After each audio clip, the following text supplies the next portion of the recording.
आऊज़ुबिल्लाहिमिनश्शैतानिर्रजीम बिस्मिल्लाहिर्रहमानिर्रहीम। नाज़रीन, दरगाह बरेली आला हज़रत से हुआ है 3 तलाक़ पर ऐलान। दोस्तों, आइए जानते हैं क्या कहा गया है इस ऐलान के अंदर।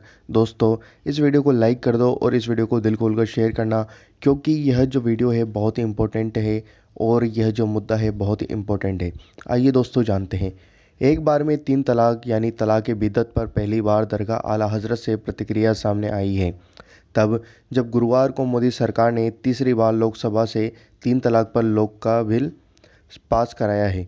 दरगाह के सज्जादा नशीन एहसन रज़ा खां कादरी ने इस बिल के बहाने देश में समान नागरिक संहिता कानून लागू किए जाने का अंदेशा जताया है। कानून पर अपना रुख स्पष्ट करते हुए कहा कि 3 तलाक़ वैध है और वैध ही रहेगा।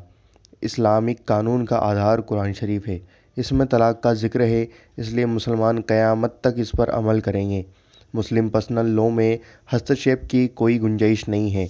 अगर वाकई सरकार मुसलमानों को हक दिलाना चाहती है तो पहले उनकी और उनके बच्चों की रक्षा करे, इबादत गाहों को सुरक्षित कराए।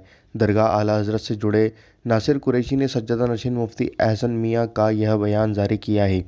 अपने बयान में सज्जादा नशीन ने तलाक़ पर आए सर्वोच्च न्यायालय के फैसले का भी जिक्र किया, जिसमें कोर्ट ने एक बार में 3 तलाक़ को अमान्य करार दिया था। कोर्ट के फैसले में अपनी बात जोड़ते हुए कहा कि जब तलाक़ बोलने पर अदालत की नज़र में रिश्ता ही नहीं टूटा, फिर सज़ा क्यों? बोले, शौहर को 3 साल की सज़ा मिलने से परिवार में जुड़ाव की गुंजाइश खत्म हो जाएगी। संविधान निर्माता डॉक्टर भीमराव अंबेडकर ने कहा था कि मजहबी मामले में दखल नहीं दिया जाएगा। बिल उस भावना के भी खिलाफ है। दोस्तों, यह सारी बातें लिखी हुई हैं इस ऐलान के अंदर। उम्मीद करता हूँ आपको वीडियो समझ में आई होगी। और दोस्तों, इस वीडियो को दिल खोलकर ज़्यादा से ज़्यादा शेयर करना और हर एक मुसलमान तक यह वीडियो पहुँचाना। और दोस्तों, 3 तलाक़ का जो आप क्या सोचते हैं इसके बारे में हमें कमेंट करके ज़रूर बताना। हम आपसे मिलते हैं अगली वीडियो के अंदर इंशाअल्लाह अज़्ज़ व जल।